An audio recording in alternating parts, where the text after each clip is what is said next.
OK, donc il y a deux grands principes en échographie qu'il vous faut connaître, qui vont vous aider à comprendre les images. La première des choses, c'est que tout ce qui est noir est liquide. Ça peut être de l'eau, de l'urine, du liquide amniotique, peu importe, tout ça c'est noir. Et la deuxième chose, c'est qu'on voit par section ou par tranche.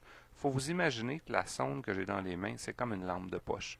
Donc on voit ce qu'il y a en dessous du faisceau de lumière, mais pas ce qu'il y a à l'extérieur. Donc on va y aller doucement, on va regarder ce bébé-là en détail.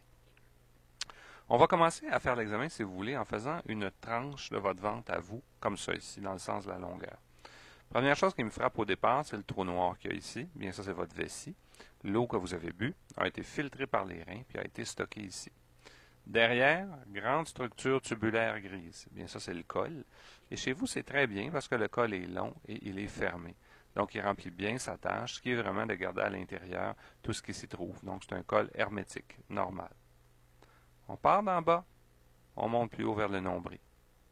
J'arrive maintenant ici dans une espèce de grande structure ovale. Tout ça, c'est l'utérus au complet. Et là-dedans, il y a bien des choses. Évidemment, il y a le bébé, mais également tout ce qui l'entoure, c'est-à-dire le liquide amniotique et le placenta. Donc, le noir partout autour du bébé, c'est le liquide, alors que la galette grise qu'il y a ici, bien ça, c'est le placenta. Chez vous, c'est bien. Le placenta est bien implanté et il est loin du col. OK? Donc, tout va bien.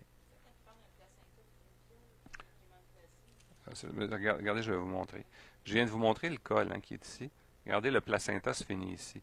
Donc, voyez-vous, on a toute cette marge-là entre le placenta et le col. Alors ça, chez vous, c'est normal.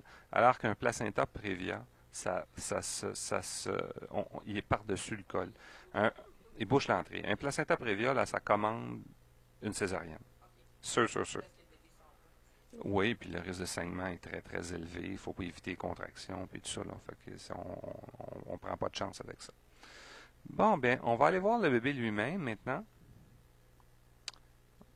On va tenter, je vais juste voir comment est-ce qu'il est placé. OK.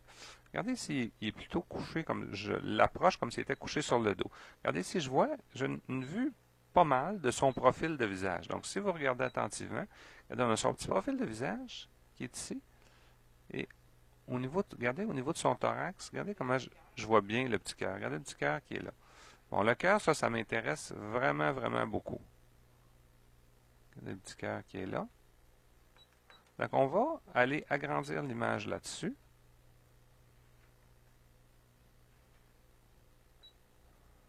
Et on va faire deux choses.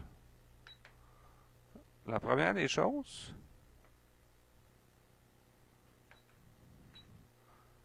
je veux en connaître la fréquence, donc le nombre de battements à la minute. Et on voit que ce petit cœur bat autour de 150 battements à la minute, ce qui est tout à fait normal. La deuxième chose, c'est que je veux l'écouter.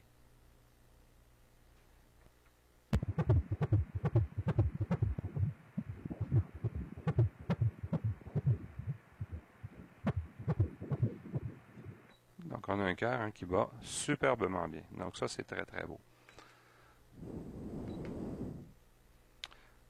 Les membres. On va essayer d'aller se placer le mieux possible pour voir ses bras et ses jambes. Là, je commence à l'énerver un petit peu parce que je veux qu'il change de place, ceci. Je vais voir comment est-ce qu'il va être placé. Si je peux voir ses bras ou ses jambes en premier.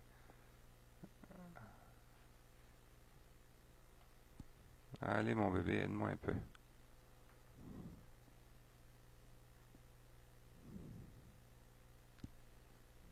Mon problème, c'est il regarde le sol, là.